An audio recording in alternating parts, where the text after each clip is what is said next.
What's up team, Josh from Hardcourse Miraval, and now we have a special treat for you today. We are at the Shed, the CrossFit gym, where they are producing some of the most pure studded athletes. However, we're not here to see them, we're here to see my good friend, Johnny Bucknell, who I call the medical magician. However, he goes by the activation coach, who has built a successful business of recovery and performance, the pure activation. Let's go check it out. This is one you will want to see.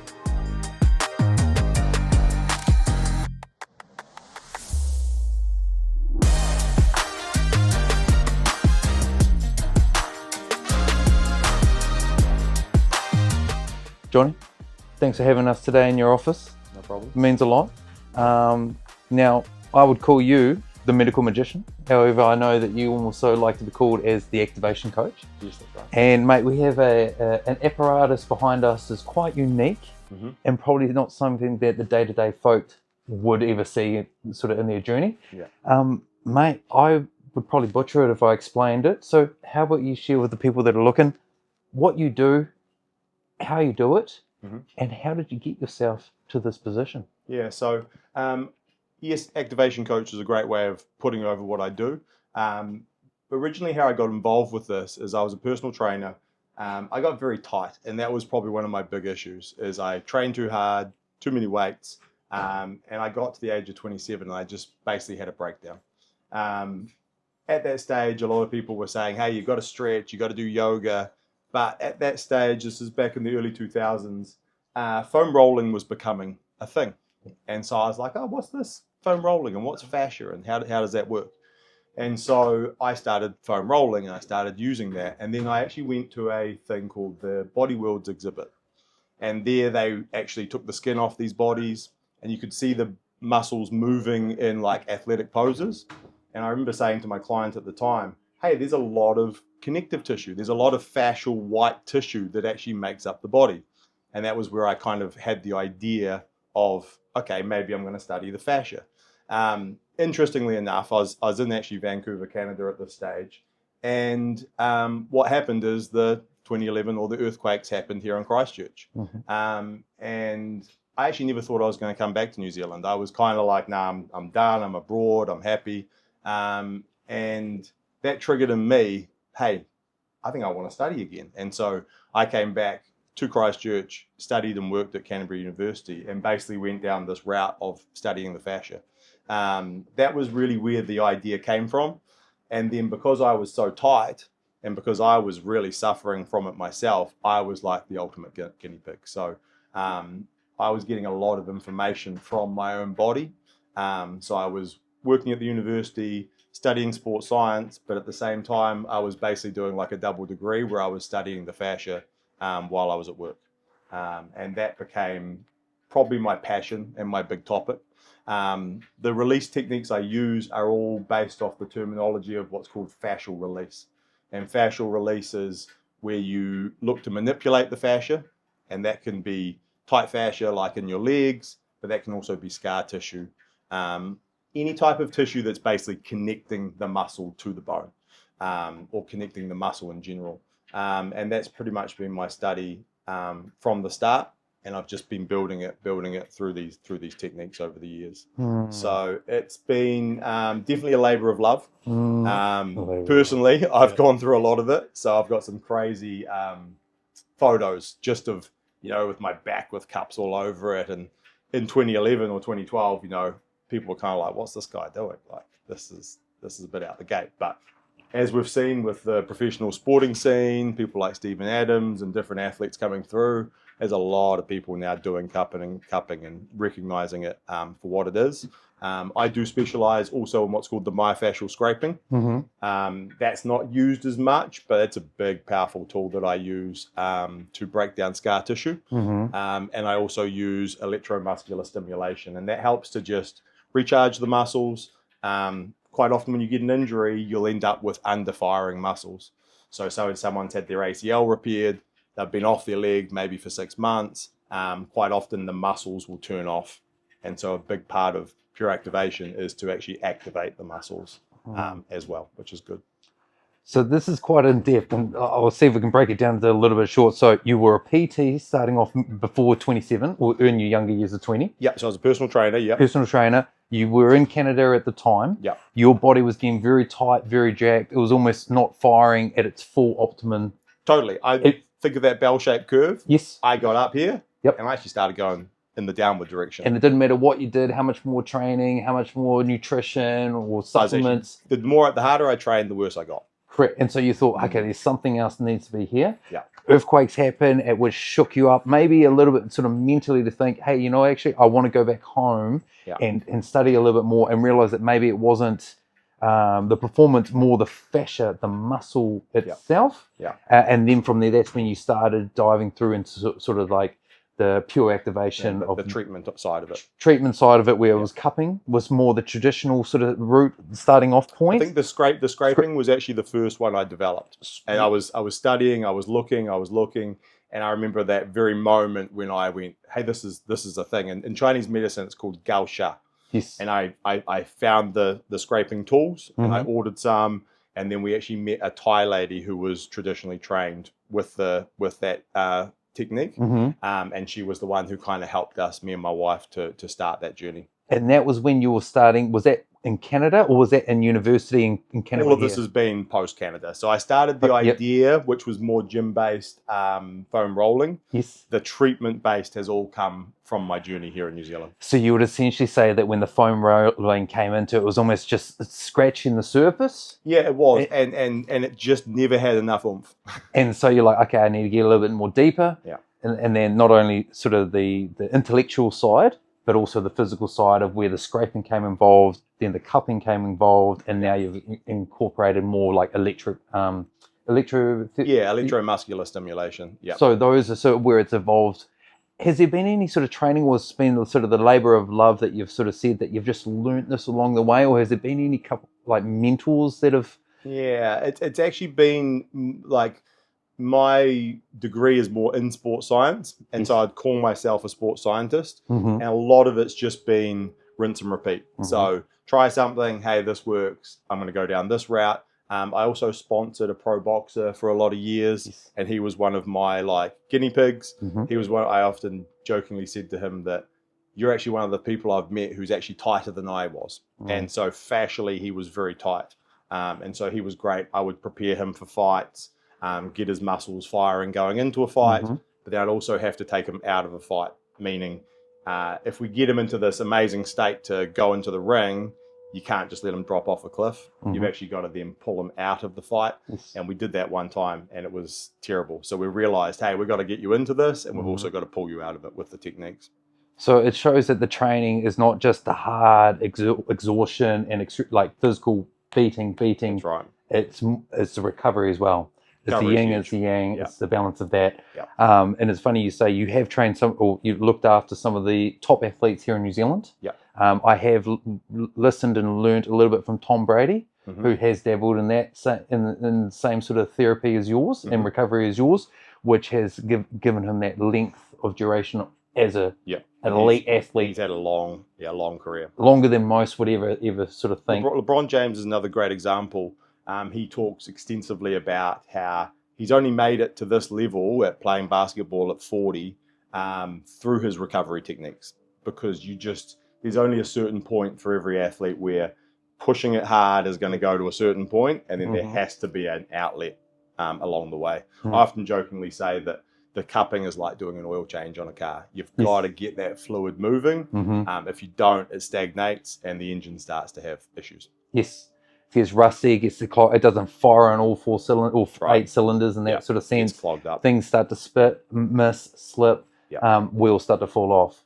Totally. So it's a great analogy, like the mechanic in the car. Now, I guess for like maybe people that are unknown, like to your sort of your methods of recovery, how would you sort of explain it for someone that maybe would be thinking of trying your method, then more, so you would say traditional methods, go to the doctor, go to the physio. Maybe people are looking at that sense, but it's not quite working. And they're looking for an alternative. Like, what would you suggest, or how would you sort of lead them into using your services? Yeah, so I mean, it's definitely a good point. I think in this day and age, a lot of people are starting to go, hey, like you get the scan done, the doctor sends you to the specialist, but there's no real treatment philosophy around how do we go with it. The physiotherapy concept is really good because it does a lot of the muscle movements. Mm-hmm. But when, say, your muscles don't fire, or you've had an injury and you're out of balance, or for a lot of these athletes, you've just trained very hard for years and you don't have that outlet, I think coming to me really offers a lot more of a treatment-based philosophy. And I've always based the business off the idea that I don't require you to then go away and do special exercises. You come here, I'm going to do the releasing, I'm going to do the breakdown, and you're actually just going to add that into your training cycle. And that's what people like about it, is that they don't actually have to then go away and do this exercise. And that works really well for athletes, because we all know that the recovery side of it is actually the hardest. And it's the part that you've enjoyed the game, you've done all this, and now they're like, okay, you've got to get on that foam roller and do a half hour of rolling. If you can come in here, get your cupping done, flush it all out, it's actually a really effective way of getting more bang for your buck when it comes to your recovery, and you know that you're getting it done in a much deeper sense. Mm-hmm. It's beautiful how you said that. Even made me sort of like the penny drop for me is that when it's like homework, like school. Totally. You went to school to do the work, but then you had to go home and take the work with you. Yeah. You go to the physio to get the treatment, get the fix, but then they do only maybe 30 minutes, 20 minutes and say, okay, now go do these exercises. Yeah. And then you've got to sort of juggle that through a busy day. Totally. And then you've got to sit still for maybe 20, 30, 45 minutes to do this, when it's like a one-stop shop coming in. And the issue with injuries is your muscles, when you're in an injured state, your muscles actually don't know how to get themselves out of it. That's why you're seeking help. What the electricity does is it reminds your nerves, it reminds your brain, hey, this is what this muscle should feel like. And it then means the exercises make much more sense, because your brain's like, oh, I can feel that. The problem I get with so many people is they do the rehab exercises and they're like, I don't feel it. And that's usually a big case of either the muscle being turned off or just some disconnect between the brain and the muscle. And that's a big part of the kind of activation method, is to get people's brains and muscles kind of communicating again. So this would be quite like going back to the car analogy, is that you've been trying to get this car, or the car hasn't been running for a long time. It's been in the garage. Exactly. And the battery's dead. Yeah. There's no lubrication in the motor and the engine. That's so right. you're putting the electricity to jump start, shock start, get everything going. Yeah. And sort of like if a car that sort of the black smoke comes out, it That's right. rattles a wee bit, but then after once it's going. It's going. That's right. And there's always that connection. That's the thing. Like, I've even had people in here at the age of 70 and 80, and you can still make results. Like, the body will always want to heal. It will always want to connect. It's just that sometimes, due to, as we know, stress and lifestyles, we just don't have the time, energy, or whatever it is. And it just needs that little extra spark. And so the car analogy is great. It's just jump starting the engine, getting everything to fire, and just pushing out all that fluid and getting the engine moving again. And then once you've got it running again, sort of monthly or year, services that you keep checking in. Just keep, Quite often people, when they kind of find me, they tend to do quite a few sessions as a group. They might go, oh, this is great. And we kind of then go, let's go through the body, and we work through all the different chains. And then after a while, they kind of go, okay, like I feel good. The cupping actually turns from quite a dark purple color, and it goes to more of a lighter color as the fluid moves through. And then it just becomes like your Warren Fitness type scenario, where maybe you come in every 6 months, just kind of get a bit of a checkup. Also, what people like is the fact that if they get an injury, they can just come straight here. I'll do the testing, I'll do all the work on it. If that doesn't work on it, then hey, maybe we're going to go do a scan and that kind of stuff. But quite often it will get the injury moving from that perspective. So you're essentially saying that you could be an elite athlete, or just even someone that's just getting started, or possibly just someone that's just had a freak accident, whether it's been sort of like a physical or athletic injury, or something that's been, let's say, for a long time, that maybe even doctors or physios haven't been able to sort of quite get their thumb on. Your possibility, it's an alternative. It's an alternative. Also, because of, say, like concussion's a great example. I get people who come and see me after they've had a concussion with a car accident. Yep. Also, they may have had a concussion with a rugby injury. Mm-hmm. Usually what happens is the muscles turn off the shock of the actual injury. So I've actually been able to develop this from sports through to everyday life. So quite a few people come to see me for headaches, migraines, about getting the flow up into the brain. And so there's a lot of aspects I can take it on. And I can also mold it towards where the person's at. Look, if it's your first time, I'm not going to probably push you as hard as someone who's come in and seen me 10 times.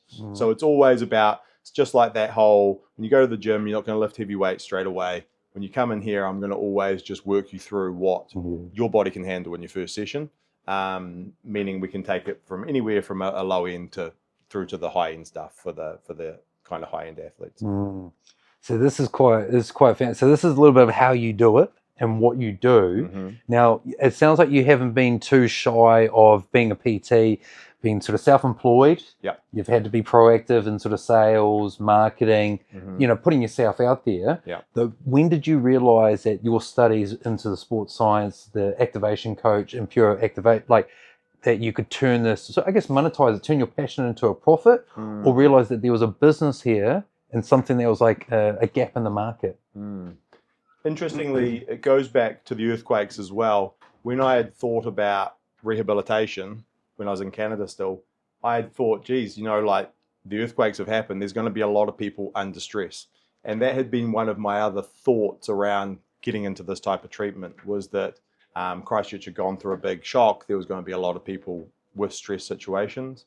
I studied it from a sporting perspective just because that was my passion, but I really saw a gap within that concept as well. So yeah, it's something that I've built, I suppose, from the ground up, but ironically, because it's so different, there was quite a lot of pushback at the start, especially around the images of what I do, the cupping marks. This is, 10, 12 years ago. And so interestingly, I don't do a lot of advertising anymore. It's all just beautiful word of mouth, and Christchurch is a relatively small place. So a lot of people know about me and they've obviously seen me. And I've tended to use that as probably my biggest weapon.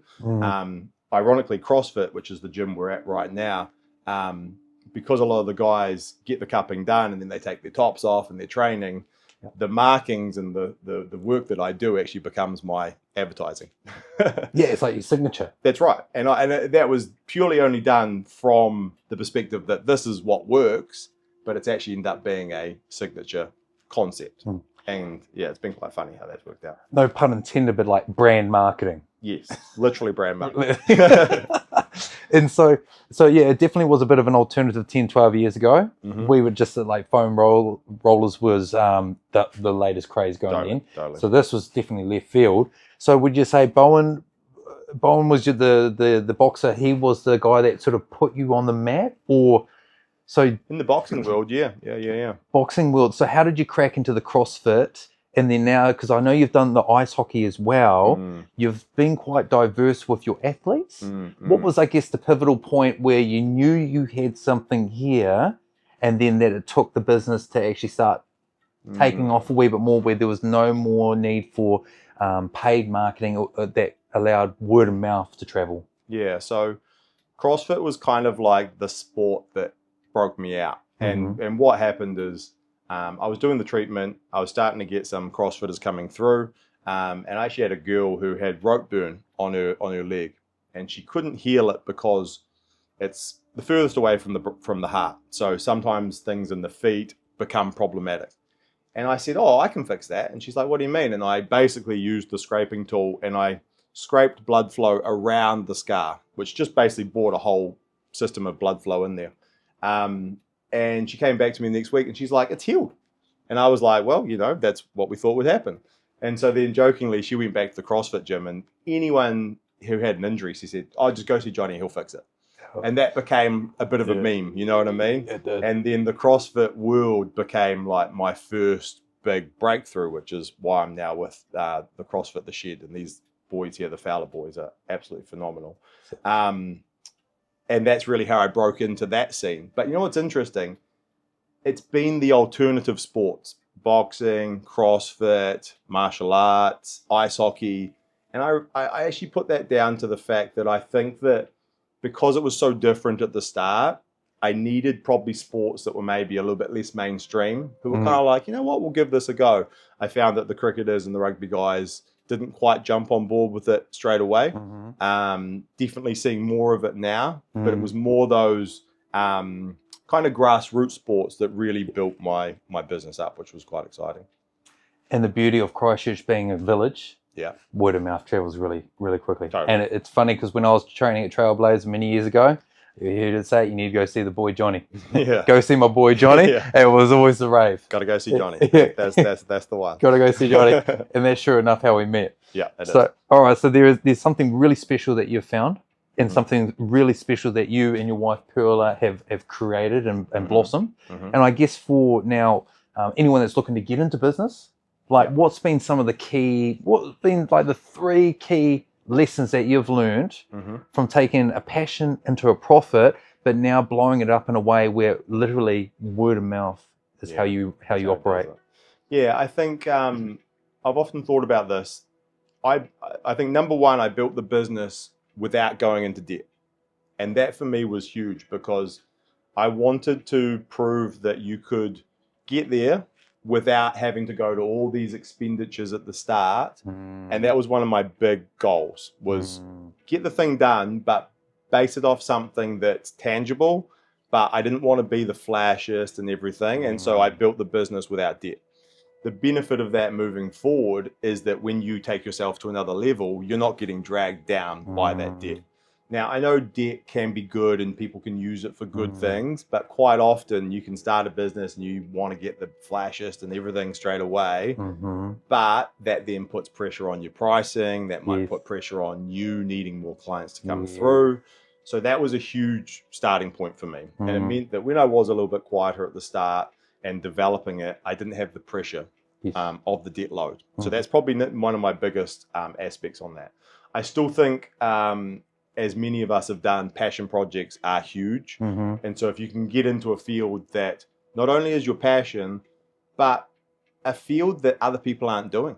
And that's one thing I remember reading about once, saying, look, if you get into the same job that everyone wants to do, well, you're fighting against the whole herd. But if you actually get into something that maybe there's only a few people doing, you're actually putting yourself already in a situation where you're, you don't have a lot of competition. For example, real estate hardcourts, we've got about 500 agents. It's very competitive to see you stand out above the rest. You've got to really push it. Where like you do. 100%. Thank you. Though, whereas you, I wouldn't know anyone else in Christchurch that does it. Yes. You're that's niched. And I suppose on the third one, develop your style. You know what I mean? Like develop it how you want to do it. Don't worry too much about what the naysayers say, because obviously when I started this, there was negative feedback. I knew it was working because it was working within my body, but if you want to go out and do something different, you do have to take a bit of a risk. I do think sometimes traveling can be really beneficial. I was able to probably see these trends developing overseas coming back here. I was probably ahead of the trend, which I think was also a big benefit. So getting out and traveling can also be really beneficial. Doesn't have to be for a long time, but if it's just a small OE or whatever it is. But yeah, definitely those things were what kind of set me from the base. And it meant that getting to this point now, I don't have my baggage dragging me back. So you've done it debt-free. You were smart in that regards, where you started small, used what you had. So essentially not you didn't have the gear and no idea. Though you did know it was a wee bit alternative, so you did have to sort of work and fine-tune that product. Once the product really, you got that dialed in, the word of mouth, and then everything started to come into its fruition. The other one, you specialized in something very niched. So you found your own sort of unique method, I guess, in a sense. You learned the study, but then you fine-tuned it to you specifically. So I guess because you would say that you're definitely not like acupuncture. There's No. some techniques Yeah, that are some used for me, similarities, yeah. but you're certainly not like the saturated market of acupuncture in that sense. And a lot of people don't like needles. So a good thing Yep. about my technique is there's no breaking of the skin. It's all done. Yes, I'm manipulating the skin layer, but there's no actual going in there, which is, I think, a lot of people appreciate. Yes, yeah. So, and then the last one is that you got to back yourself. That's right. Take a bit of risk, and when you go out there and decide that you're going to pave your own way, and you're going to, sort of cut your own, or pave your own way in this world, you're going to get some hate. You're going to get some naysayers. Yeah. You're going to even you probably would have had some self-doubt throughout the first couple of years, like, ooh, is especially this... once we had our first child, and then all the pressure went on me. Yeah. And that was the big make or break time where you kind of like, well, if this is going to work, this better work now because yeah, I got mouths to feed. Yeah, we've gone from 2 incomes to 1. And and so there was that beauty there. And I think the main thing learning here is that you realize that without having those overheads, you could put the people first. It's exactly it. And price point. Like, of course, we all want to be priced at a good number, but you got to get people through the door, and you can't outprice yourself at the start. And then people first, and the profits will take care of themselves. That's right. Which now you've built a business where you don't do any advertising. No, it's all word of mouth. Not a single one. And I don't even book, to be honest, it's weird. I don't even book people in. I just literally say to people, look, it's up to you. I've got a whole booking system online, and you just go to my website. You can book in at your own will, and that way I get to see a big, broad range of people. And because the techniques are quite intense, I don't need to see people every week. It's just not needed from that perspective. So now that leads to the next one: is that where do you see the future? Like, what's the future have in store for you? Pure activation. Yeah, look, the passion and the goal was always to work with professional teams. Once the kids came along, that got detoured. So the big picture is I'd love to do this with professional teams. I love traveling with teams. I do get to travel a little bit here with the CrossFit boys. They compete over in Australia at the regional qualifiers, which we'll be going to in May. But long term for me, that's my big path that I would love to get involved with teams as the kids grow up and that phase of my life ends. What we are doing currently is my wife is now studying naturopathy, and we're going to get more involved with the kind of medicinal side of things, the natural medicine side of things. The great thing about all my techniques is they are natural. There's no side effects. So you're creating change, but unlike pharmaceuticals, which create change, but then they create another issue.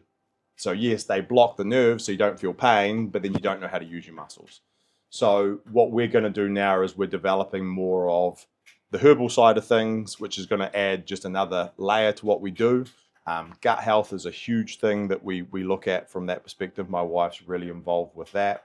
And so we're going to be looking to grow the business into more of a complete genre. Hoping my wife's actually from Mexico, and in Mexico there are natural health cancer clinics where you can look to cure cancer through just basically the elimination of all sugars, the elimination of a lot of stresses, inflammation, unblocking the systems. And that would be something that we would be really excited about in the big picture, but definitely natural medicine, natural techniques. And I think in a post-COVID world, more people are looking for natural alternatives to the way that our bodies are being, used, but also what we're putting inside of us.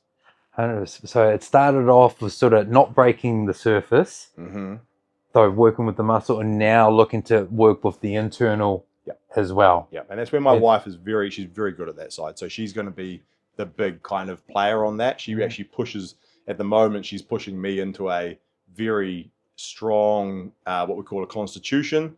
I'm actually at the moment not taking any coffee. I'm on low sugar. So we're working on what's called like a candida cleanse. So we're looking to get rid of a lot of fungus through our body. We've just done a parasite cleanse. I think a parasite is a huge part of people's health that we don't even think about. And it's all these things that you can do that can, just like we use with the car analogy, can help to clean up your systems and get your systems to run more efficiently in a natural way. So it's almost like with the fascia, the scraping, the cupping, that you can give it a service Yep. So with the naturopath and where you and Perla are going, you could sort of like fine tune and get the like the horsepower up more. Like you're doing a sports performance. Yeah, it's like the total like, package. It's looking at it from the inside, looking at it from the full package from that perspective.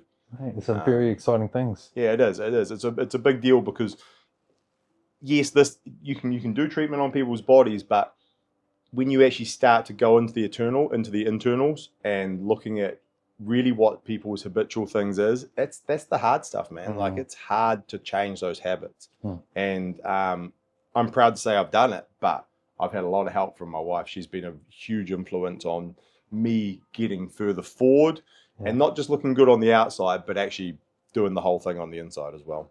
Looking good and feeling good on the inside too. Yeah. So behind every great man is an even greater woman. You got it. That's a testament right there. Yeah, it's the key.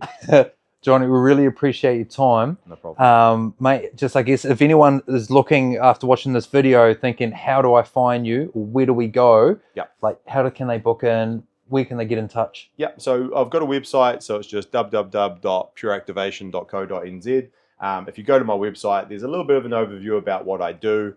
I cover some of the sports injuries. I cover the techniques. From there, you can just click on the bookings page and you can just book a session.